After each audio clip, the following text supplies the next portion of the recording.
Welcome everybody. I think today is the 10th session, and we are at page number 10. Razdanji, you can start. Yes. अजाच बहुवर्णाच पुरुषार्थ प्रवर्तिनी रक्ता नीला सिता श्यामा कृष्णा पीताच कर्बुरा। नहीं, एक काम करेंगे राजदान जी, आप पहले हमारे मतलब we will recite it with our meter. After that we will go for the is that okay? अच्छा, अपने जैसे आप पढ़ते हैं ना, पहले वैसे ही पढ़ेंगे।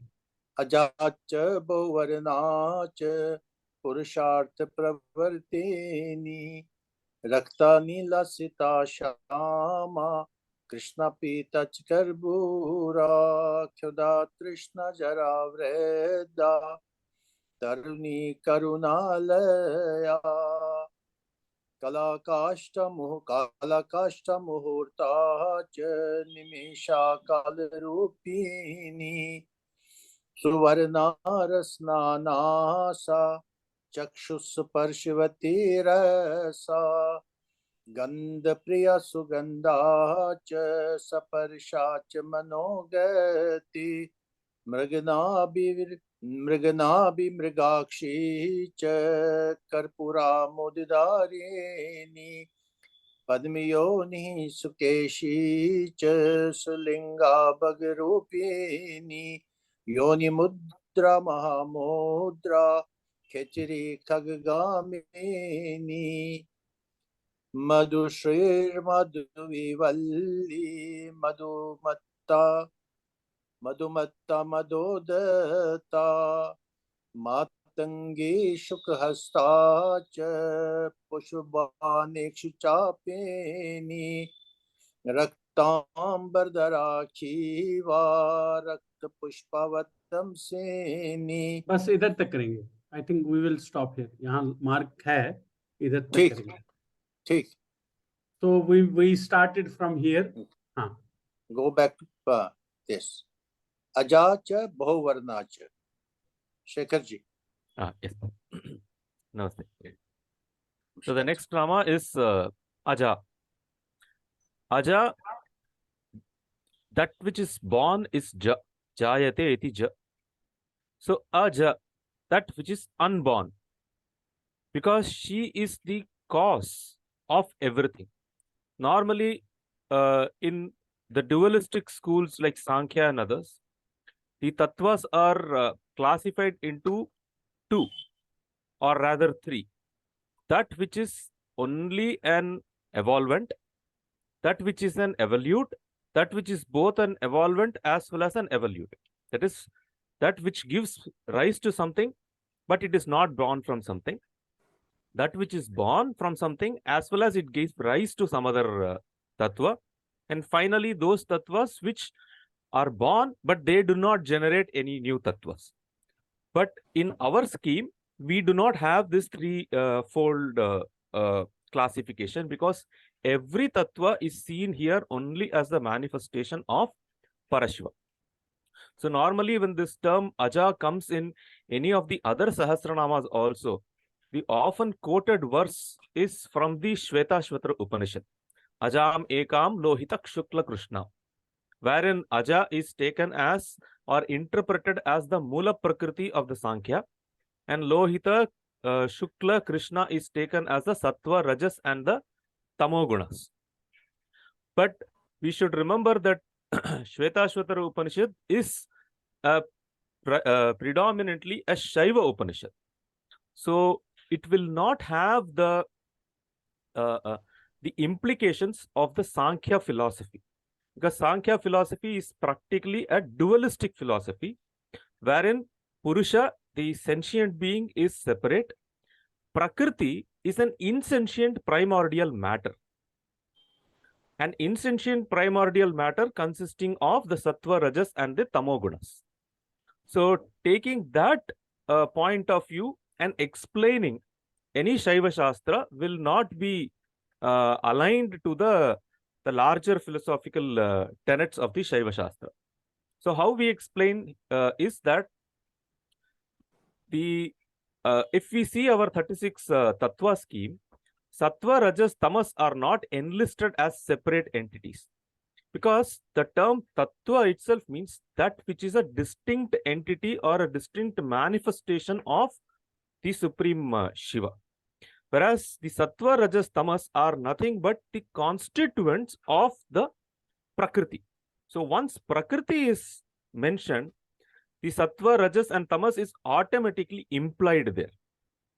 So Right. in our way of interpretation, the Ajamekam Lohita Shukla Krishna is Aja, she who is the Spanda of the Parashiva, she who is the Shakti, the Vimarsha of the Parashiva. Because in the very same Upanishad, in a few verses before the Ajamekam verse, there is another which says, Mayam tu Prakritim Vidhi Mayinam tu Maheshwara, which means the Maya is the Vimarsha Shakti and the Mayin, one who possesses the Maya, is the Parashiva.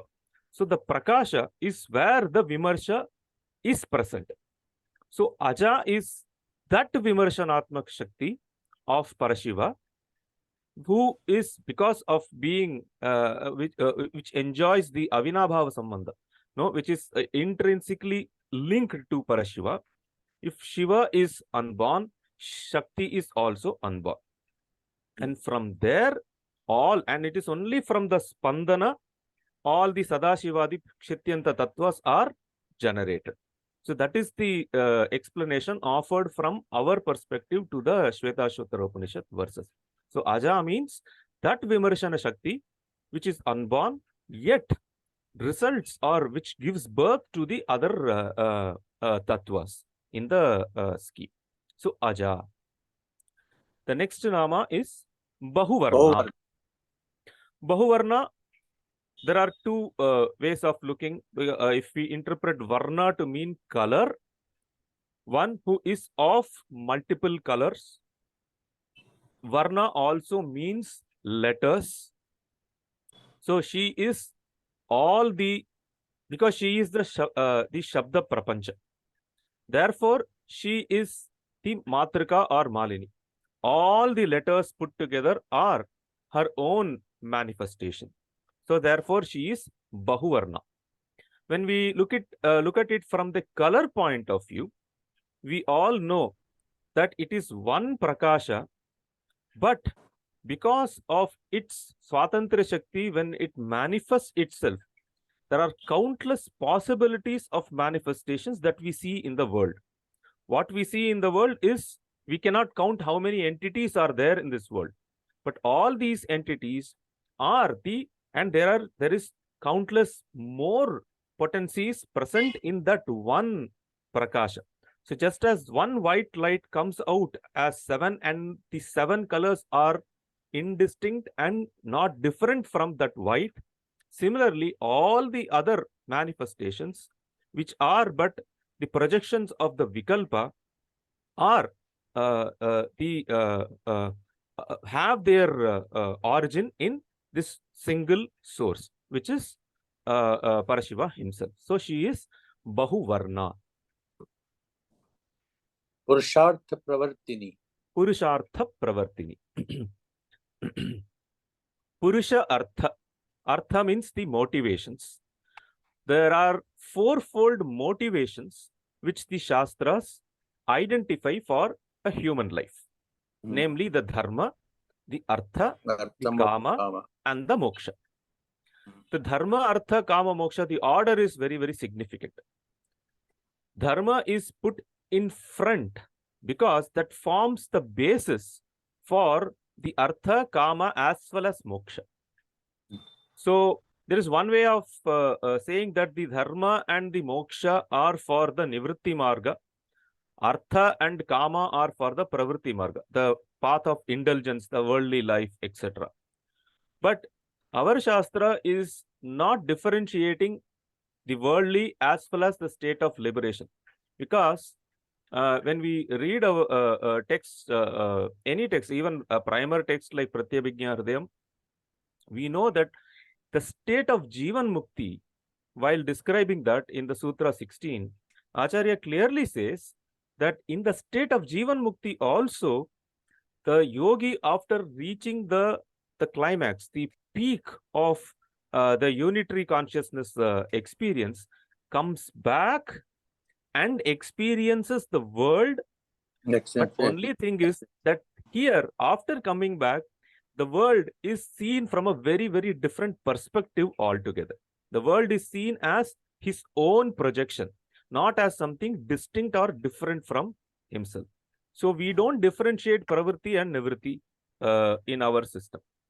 So dharma forms the basis. It is through dharma we have to earn all the means to attain comforts, which is artha. Artha is not merely wealth. Artha is any means for attaining the pleasures. And the third comes the pleasures themselves. Because pleasure is not something that an object generates. Pleasure is the intrinsic ananda that we, in our essence form, experience in that particular cognition. So the abhivyakti of ananda results in a particular cognition. But we tend to believe that it is an object which is giving us an ananda. For example, any good music or a very tasty food, edible item or things like that. But it is not so. It is the ananda is not from the object. Because if ananda were to come from an object, every time and how many ever times that object is presented to us, it should generate the very same amount of ananda, which is never the experience of anyone in here.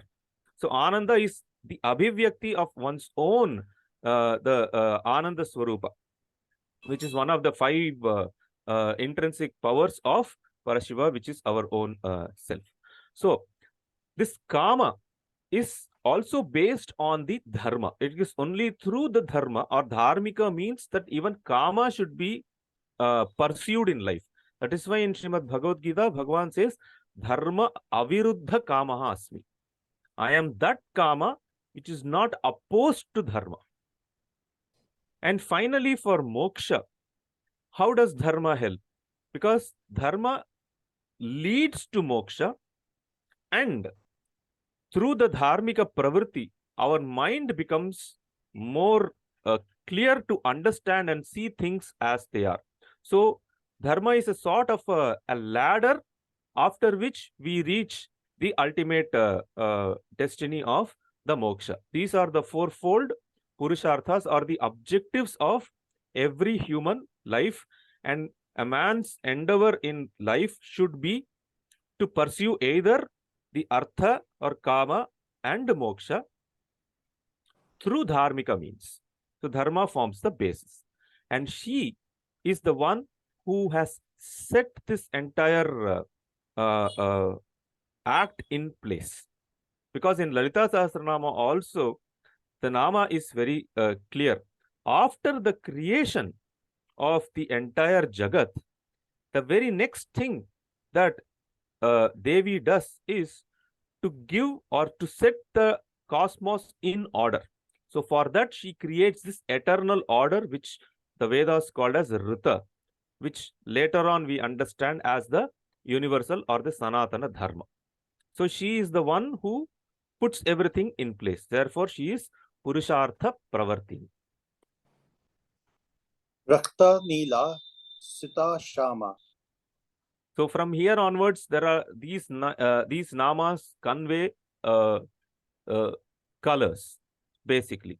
So the colors have been identified in many of the Shastras, including the kalas, with certain psychological entities.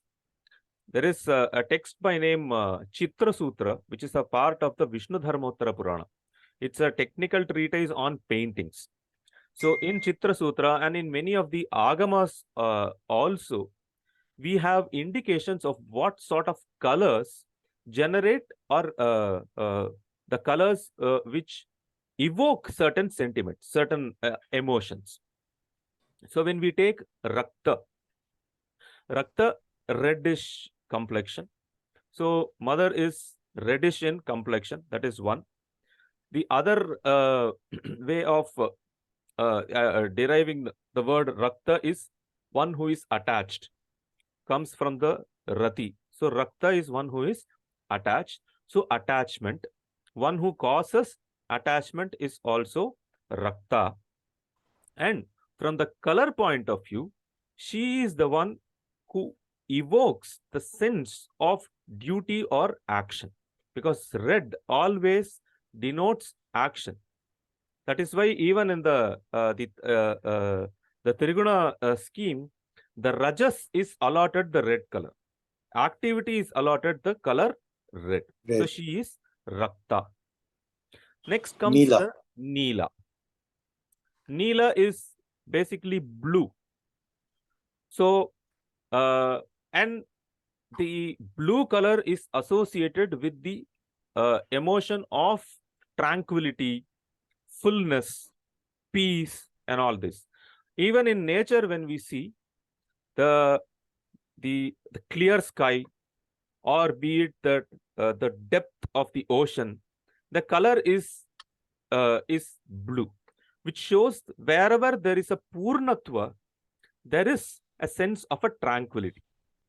When do we normally have this turbulence in mind? When there is a desire to acquire something, because to do something is to acquire something, either acquire or change something.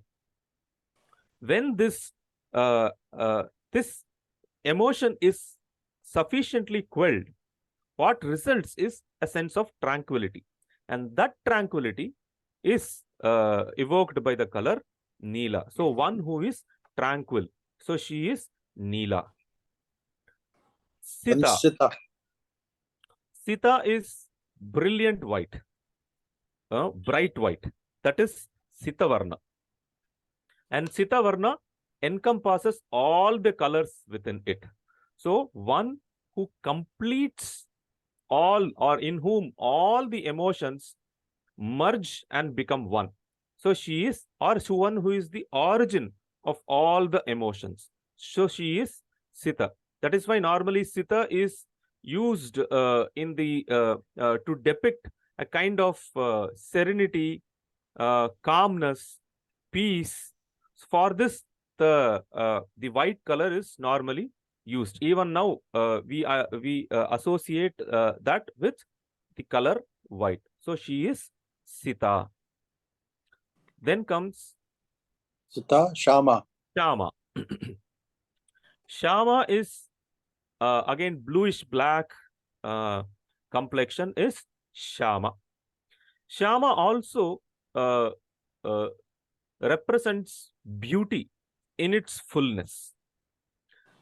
That is why in the Samudrika Shastra, Shama Shodasha Varshika, a 16-year-old damsel is also known or also called as Shama. 16-year-old is just to emphasize on the point where the beauty has reached or attained its fullness. So Shama normally is used to denote the fullness of beauty. And whenever we speak about beauty in Indian context, beauty is never associated with part. Beauty is something which can be experienced only as a whole. So when we say, for example, we look at a very good sculpture in any of our temples or any other places, it is that full image that generates the sense of aesthetic delight or pleasure. We enjoy the beauty, we say. It's not one particular limb or an avayava or any one particular aspect alone that gives this fuller sense. It is that the completeness. So Shama is the beauty in its entirety. And where is the beauty in its entirety? When we understand that anything we see, anything we experience is beautiful. Why? Because whatever is mine is always something that I will never reject. So a yogi, when he experiences the world as his own manifestation, there is nothing in the world for him to reject. That is what even the Spandakarika Acharya Utpaladeva mentions.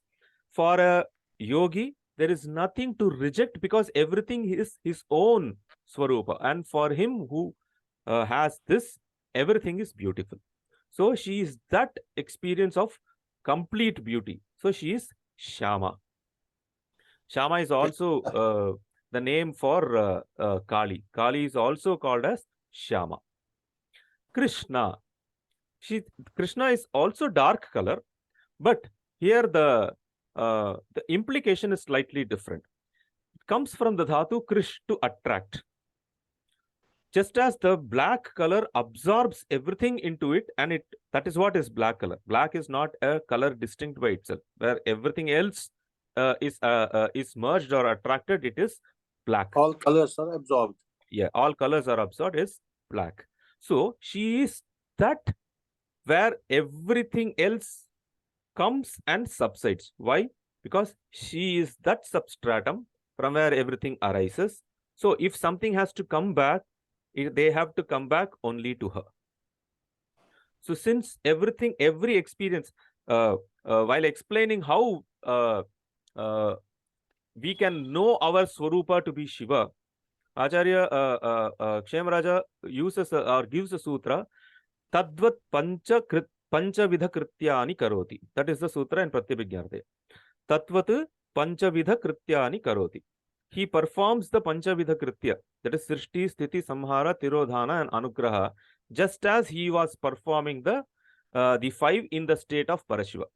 And he gives a very detailed explanation of how we are doing that Panchavidha Kritya in every act of cognition. So in every act of cognition, there is a generation of a cognition. There is a sustenance of the cognition. And finally, the cognition comes and rests back into its source before the start of the next cognition. So that resting ground is once again awareness only.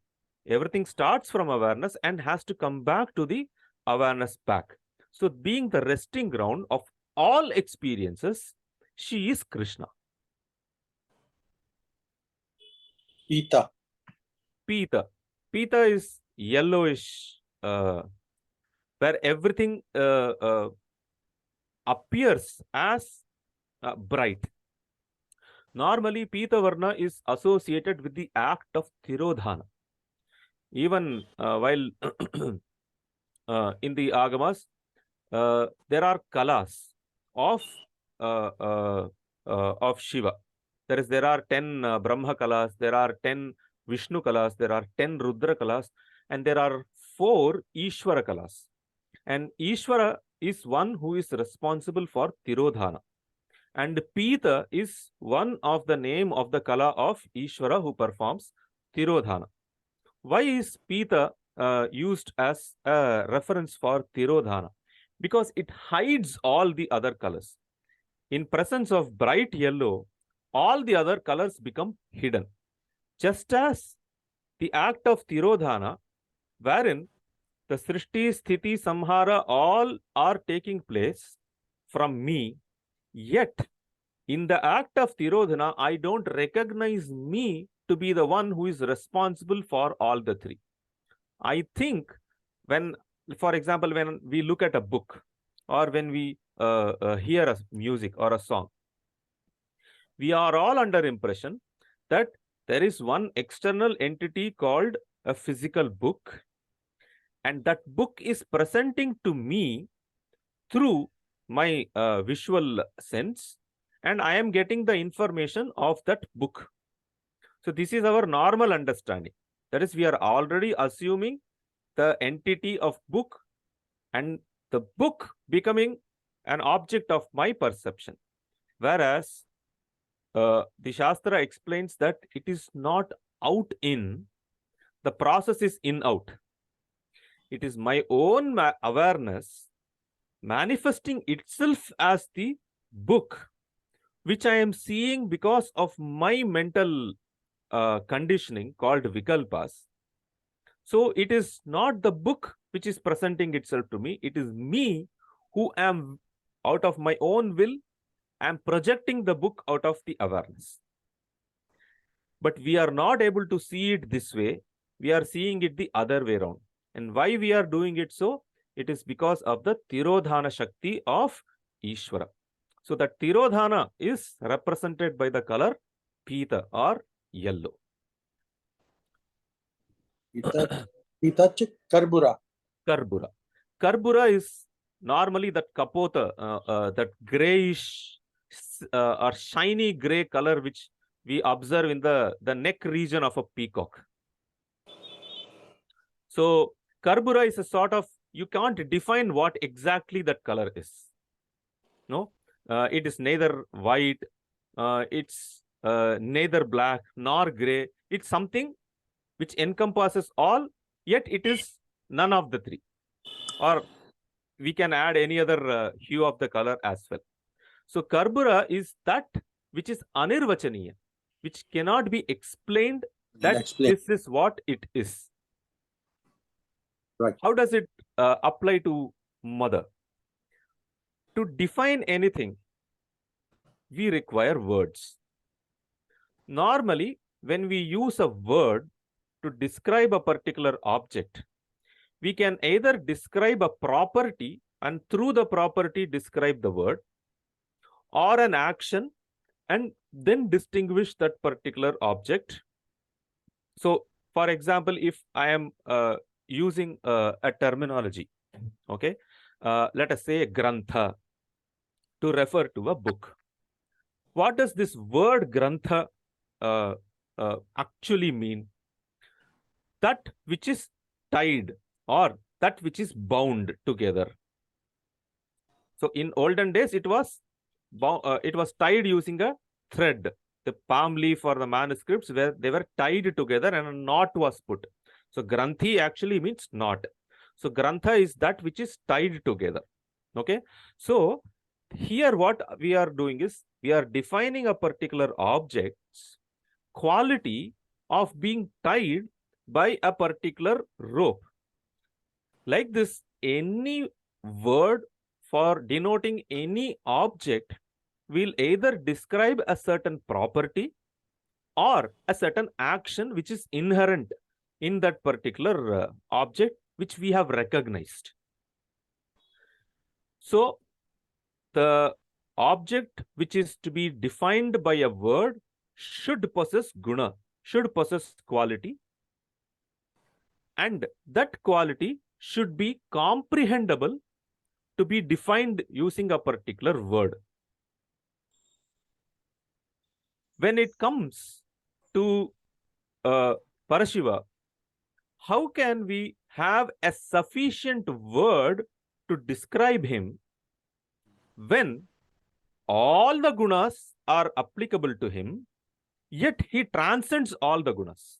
Because he is Tattvamaya, no doubt, but he is Tattvatita also. Which means that there are infinite potentials which we don't even know, and we can't define that which we don't know. So that is why he is Anirvachaniya. So she is indescribable because of her falling outside the realm of words. So she is Karbura. Kshudha. Kshudha. Kshudha normally refers to hunger. The state of hunger is Kshudha. The Adhyatmika significance of Kshudha is the state of being ever of ever being insatiable. So whatever is given is consumed. There is one particular sutra in the Vedanta Sutras or Brahma Sutras, which defines the Supreme as Atta Charachara Grahanat. He is the Atta. He is the devourer of all the Chara and Achara, all the moving and the immobile objects in the world, which means that he is the one who devours all the moving and the immoving. So he is Atta. And for this, the Kathopanishad shloka, okay, Brahma Kshatra Odanam Yasya, that is given as an substantiating verse from the Upanishads. In our Shastra, there is one concept of Hatapaka Krama. Hatapaka Krama means where all the experiences are fully digested.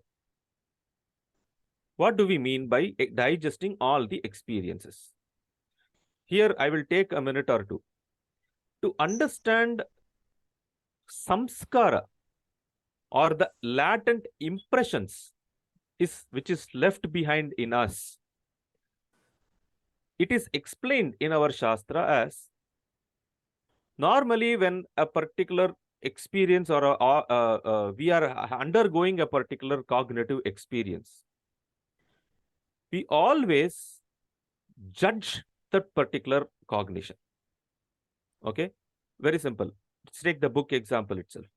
The moment I see the book, either it is something which I am a book at my home or book somewhere else, any experience, immediately the next thing I do is I color that book with my pre-existing ideas about that particular book. This book is okay, but the author made some mistake somewhere. Or, oh, this book is wonderful, it explains the concept, or something like that. So the experience is always colored by our preconditioning. So none of the experiences are experienced in full without attributing any vikalpas from our end. All the experiences have are looked upon or seen from a personal previous idea point of view only. So what results is that this experience is not fully allowed to pass through the awareness, and whatever is not fully allowed to pass through, just like in our sharira, it leaves behind the residue. That residue is called as samskara, which keeps accumulating over and over in the multiple births in our sukshma sharira.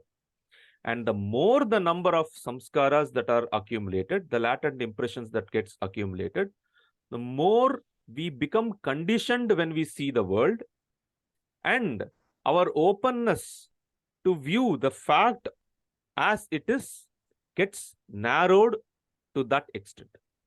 So the Shastra says that in texts like Vijnana Bhairava also there are many dharanas which help us to fully digest the experience, in the sense allowing the experience to happen completely without leaving behind the samskara, and also to reduce or to digest all the previous existing samskaras.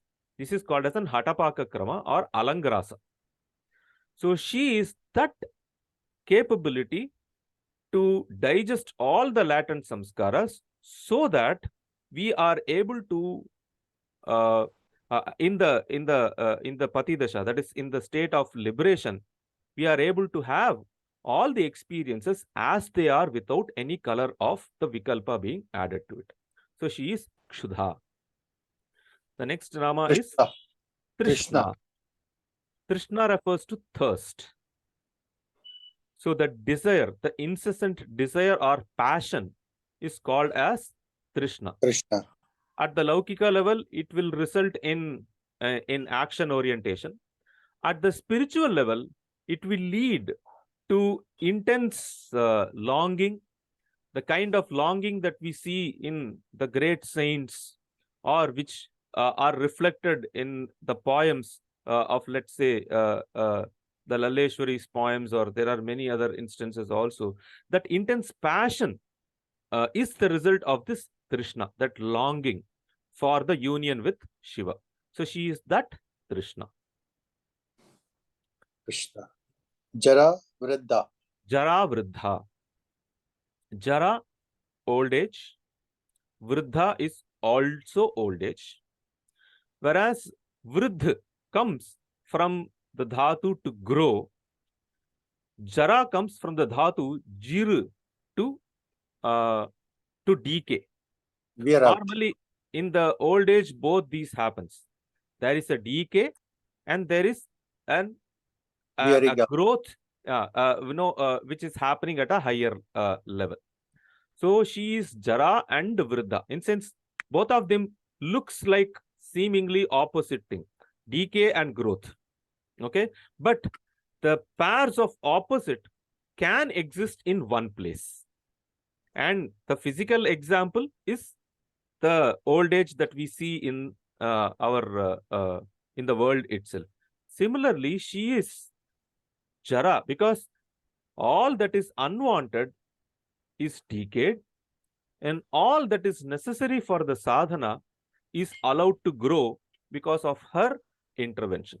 Otherwise, we tend to do the opposite. We try to accumulate what is unwanted and we let go what is actually required for our spiritual growth. So it is only through her Anugraha Shakti that this trend can be reversed. So she is Jara Vriddha. Taruni. Taruni. Karunalaya.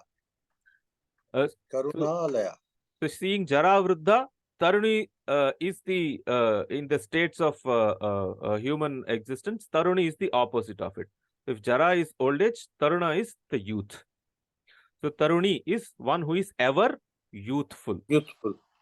In the sense that she is called as Sada Shodasha Varshika, always 16. 16 is a magic number in the Tantragama. The total number of kalas, the Amakala and all those things are also 16. The Shodashi or Tripura Sundari's mantra consists 16 letters. So Taruni is one who does not undergo any change. So the implication of the word Taruni means one who does not undergo any change and who is ever fresh and who is ever full. That is what is Taruni. Karunalaya. One who is the abode, Alaya. One who is the abode of Karuna. Compassion. Because normally in the world, if someone bestows some help, there is either directly or indirectly some expectations in the help offered. It is very, very rare to find someone who can extend a hand of help without having any expectation whatsoever in any form. It comes only from two people. It comes from Guru, it comes from Devata. They are the only two people who extend their mercy, their karuna, without expecting anything. When we say expecting, it is not a material expectation. They don't even consider whether I am fit to receive this help. No, it is called as an avyaja karuna. There is no reason for them to have this karuna on us. Because honestly speaking, we don't deserve. That is the kind of samskaras which we have put ourselves, which we come laden with that kind of samskaras. Honestly, when we read through our spiritual texts, the kind of qualities, the sattva that was there in many of the previous devotees, we possess not even a speck of dust of those qualities. Yet, the Guru or the Devata, out of their infinite compassion, they do bestow their mercy on us. So, they are the abode of mercy. Karunalaya. Kala Kashta Muhurtacha. Kala. Yeah, okay. So, Kala is normally a long explanation. Kala is one amongst the Pancha Kanchukas. That which limits the powers is Kala. We have seen that in the Tattva thing. Kala, otherwise, okay, what do we mean by limiting the powers? Sarvajñatva. which is Sarva Shakti Matva. No, the capability of agency which Parashiva possesses gets limited by his own free will, and in the state of Pashu, that is, in the state of Jiva, we consider ourselves to be capable of doing only limited things. Can you lift this? Probably I can, I may not be able to. So this kind of conditioning that comes in us, the capability to act or do certain things, is because of Kala. So Kala is that restrictive force which overshadows the full potency of the power, the Kartritva Shakti of Parashiva.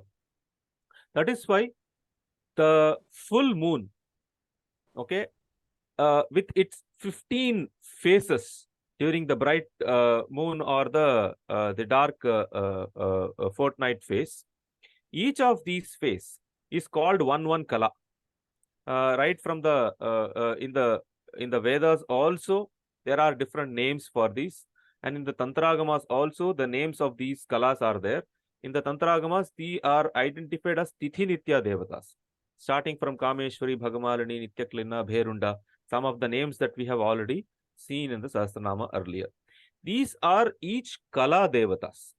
What are Kala Devatas? A Kala is that which hides the full. So let us take this. The moon, okay? The moon is always full.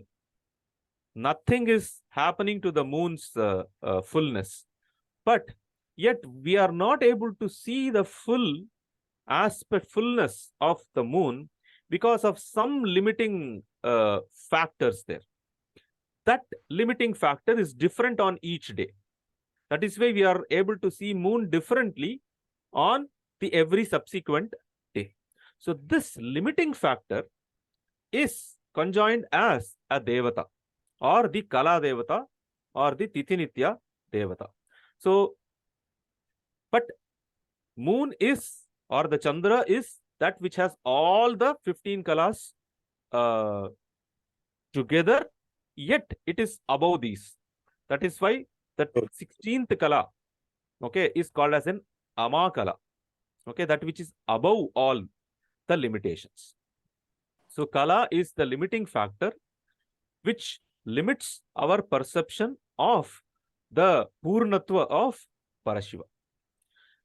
But in this sequencing of name, the other names like Kashtha, Muhurta and all also comes. So the word Kala also refers to a time measure.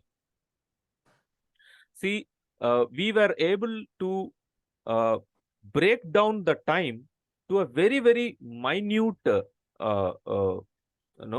fraction. For example, the smallest unit of time that the Shastras recognize was a Nimesha. There is one more Nama. So let me explain all of that together so that it becomes convenient. There is a Nimesha. Nimesha, if we calculate from the modern values, is somewhere close to 0.23 second is one Nimesha. 0.23 second is one Nimesha. And 18 Nimeshas makes one Kashtha. 18 Nimeshas makes one Kashtha. And 30 Kashthas makes one Kala. 30 Kalas makes one Muhurta. 30 Muhurta makes one day. That is 24 hours. So this is the breakdown of the time in our Shastra. So we were able, our smallest measuring unit was not second, but it was 0.23 seconds, Nimesha. So Kala, Kashta, Muhurta, Nimesha, Kala Rupini is complete. Correct. It is complete. So that is the order of the Namas also. Kala, Kashta, Muhurta, Nimesha, Kala Rupini. Yes. And it is Swarna, Rasna, Nasa, Chakshu, Sparshvati, Rasa. All those are the experiences. The time Swarna. and the experience which happens in the time. With respect to this this time calculation, I thought I should mention while explaining a particular mantra from the Rig Veda, which is used in the Sandhya Vandana also. Taranir Vishwadarshato Jyotish Pashisi Surya. Okay, that is the mantra. Sayanacharya, who wrote the commentary on all the 4 Vedas, he explains. So the implication of the mantra is very simple. The person is offering the Arghya to Surya, and he is describing that your light is reaching me. So that is the meaning. So while explaining this mantra, Sayanacharya says that he tells what is the time taken for the sun's rays to come and visit this sadhaka. He is offering this Arghya. And he gives the exact breakdown of the time. No, he says yojananam dve dve shate dve cha yojane ekena nimishardhena kramavanaha namostute. And when we calculate, it exactly and accurately matches with the speed of light which we have today. Based on this calculation of the Nimesha being 0.23 second.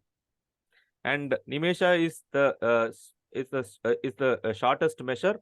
We have even Nama in Lalita Sahasranama, Unmesha Nimishotpanna Vipanna Bhuvanavali.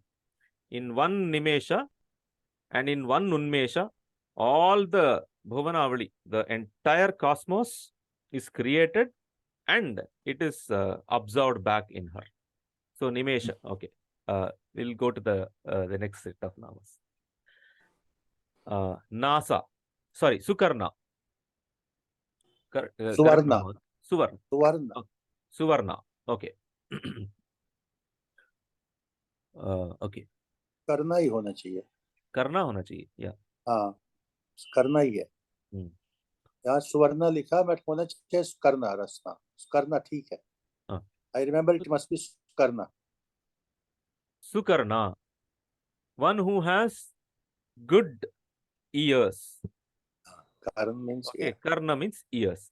So Rasna next few namas are going to explain the various Jnanendriyas and the Jnanendriya Vyaparas. So Devi is called here as Sukarna because she has good ears to listen to. Good ears always was represented in our scriptures as the ability to learn more, because learning was always associated with hearing. It is only later on that the writing as a practice took over. But our tradition is more heavily dependent on the oral tradition. So it was orally transmitted, heard, understood, by-hearted, and transmitted back. So that was a normal method of this thing. So that is why in older text, or even in the Vedic text, there is one adjective which is used for learned people, including Devatas. It is called as Dirghashrava. Dirghashrava means long ears. So later on, when we started building temples and started sculpting images, the Jnanis were represented with long ears. So we will all see most of the Buddha's representation. Buddha will be shown with a long ear. So that long ear actually is from this Dirghashrava. The name is Dirghashrava, which actually implies the ability to listen, therefore the ability to learn more. So a wise man. So that is what is. So she is Sukarna. Rasana. Rasana. I think the term Su has to be taken for Rasana also. No? Sukarna, Surasana. One who has very good taste. Nasa. Surasana is one who is Smelling. And Nasa, one who can one who has very good sense of smell. All these are how we experience the world, how the world is known. We know the world's form, we know the sound, we know the taste, we know the color, we know the touch. Touch. These are the Sparsha. five. Sparsha. Sparsha. Sparsha is the Chakshu is the touch. Sparshvati. Chakshu is Rupa, the form. So all the 5 data, any data has to come in only these 5 forms. It has to come as form, color, taste, touch, or smell. So she is all. Sukarna, Rasna, Nasa, Chakshu, Suparshvati, Rasa. Rasa. These words.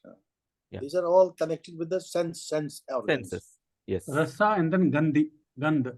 Gandha smell. Gandha Priya. Gandha Priya, Sugandha. Sugandha. She is Gandha Priya and she is Sugandha. She is both the receiver and the received.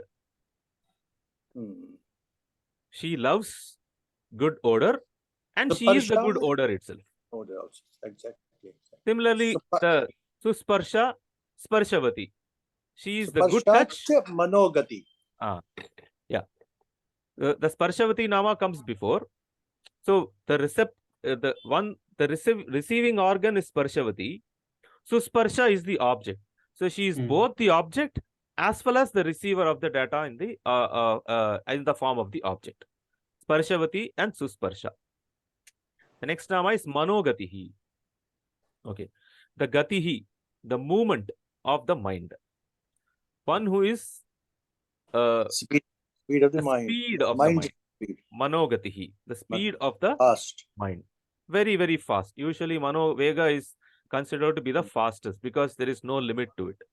Everything else has to have a medium to travel, whereas mind does not require a medium to travel, therefore it travels fastest. So the farthest corner of the cosmos. Yes. Mrganabhi, Mragakshi. Mrganabhihi. Mrganabhi. Mrganabhi is usually the musk. Musk, exactly. Kasturi. The speciality of the Kasturi is that it says that the deer is incessantly in search of the smell, not knowing that the smell is coming from its own body. Similarly, we, the sadhakas, we don't know that we are the source of all bliss and we are looking for the bliss outside. So she is that Mriganabhi. Okay. She is that the quality by which we will be able to recognize that we are the source of all bliss. It's all in recognition. Mrigakshi. Aksha eyes. Mriga, normally a female doe. Okay, so Mrigakshi is one whose eyes are petulant and beautiful like a doe. So always looking out. The reason why it is compared to a doe's eyes are that she's always out of fear in the nature of predators. The eyes will always be hovering around to look for any source of danger. Similarly, mother's eyes are always on a lookout for the protection of her children. There is one more Nama called Meenakshi. She is called as a Meenakshi. Why? It is said that like other animals, other beings, the fish does not hatch the eggs by giving warmth, by sitting on it like how hen or a cock would do or things like that. How does it hatch the eggs? It hatches by merely looking at it. In the sense, by her mere glance, she nourishes, the fish nourishes the eggs. That is the metaphor that is taken. So, just like the fish, by her mere glance, nourishes the egg and allows the eggs to generate into the young ones. Similarly, out of her compassion, by her mere eyes or her mere karuna, eyes is nothing but her grace or karuna, she is able to nourish us. So she doesn't have to do anything to nourish. Her mere wish will nourish us. So she is that Mrigakshi, who is always on a lookout for her children. Mrigakshi. Karpura Modidarini. Karpura Amoda Dharini. One who bears or one who possesses Dharini, the Amoda, the Mud. Mud is pleasure or the enjoyment. The Amoda, the bliss of Karpura. of the camphor, the smell of the camphor. So they send the camphor, just as it makes the whole place pleasant. Similarly, she, by her presence, makes the entire experience as a pleasurable experience. Karpura Amoda Dharani. And another aspect of Karpura is that it does not leave behind any residue. If we light a wick, a lamp, it will leave behind the residue. A camphor will not leave behind any residue. So she's that which does not, the experience that we have does not leave behind any residue, the samskara behind. So that kind of an amoda. And when will that kind of an amoda come? That will happen only when we have realized our true state of being Parashiva. So she is Karpura Amoda Dharini. Karpura Amoda. Padma Yoni. Padma Yonihi. One who is the Yoni, the source of origin of Padma, of beauty. Padma always stands for Jnana. Because just as the lotus stands out even in a slush water, not being affected by it, Jnana is supposed to be that which stands out in all the worldly turbulence, yet unaffected by it, and ever fresh, beautiful, and pleasurable. So she is the Yoni of all the Jnana, of all the wisdom. The other interpretation is she is the source of all the other devatas, such as Brahma, Lakshmi, and others who are seated on lotus. She is Padma Yoni. Sukeshi. Sukeshi. One who has good Kesha. Kesha is hair. So normally hair is a symbol for time. Symbol so in time, Kala. Kesha is always a symbol for Kala.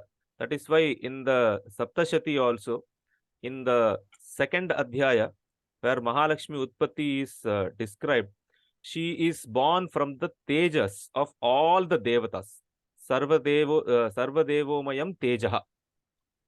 And the text describes from which Devata, what organ formed. And in that context, we know that the Kesha is from Kala, from time. So Kesha always represents time. So Sukeshi means that good time. Sukala. Okay. Sukala is only from the worldly point of view, because from the ultimate point of view, Kala does not exist as an entity. And even in the higher levels of physics, they do not recognize the difference between the past and the future. So, because the laws of physics are equally applicable in the past and future. So, physics also does not recognize past and present. So, it is only one Kala. And even that Kala gets transcended in the quantum realm. So, she is that where all the time and everything else is transcended. Yet, in the Laukika Dasha, she bestows the good time for her devotees. Sukeshi. Keshi. Sulinga Bhagarupini. Let us close here at Bhagarupini. Yeah. Let's close here. But Sulinga Bhagarupini. No, we will close at Sukeshi Mara, because Sulinga, Bhagarupini, Yoni Mudra, Khechari, we will see. They are all connected namas. Okay then. So we Sure, close we here. will connect that next Yeah. session Saturday. Yes, yes. Sulinga हम कल करना है. Thank you, Shekhar ji. Thank you, Razdan धन्यवाद. ji. नमस्कार ma'am. Very nice. नमस्कार. Thank you for- Yeah. बहुत अच्छा लग रहा है Shekhar ji. Very nice explanation, really. So Explanation. beautiful. Lucid, simple, and goes down deeper into the psyche, and explaining it like two friends. Like this is satsanga. This is Yes. satsanga. We are just discussing it, and beautiful. Thank you very much. Thank you very much. God Thank bless you, God thank you, bless. thank you, sir. Thank you. Thank you. God bless. नमस्कार जी. Namaskar, namaskar. नमस्कार. Namaskar. Namaskar.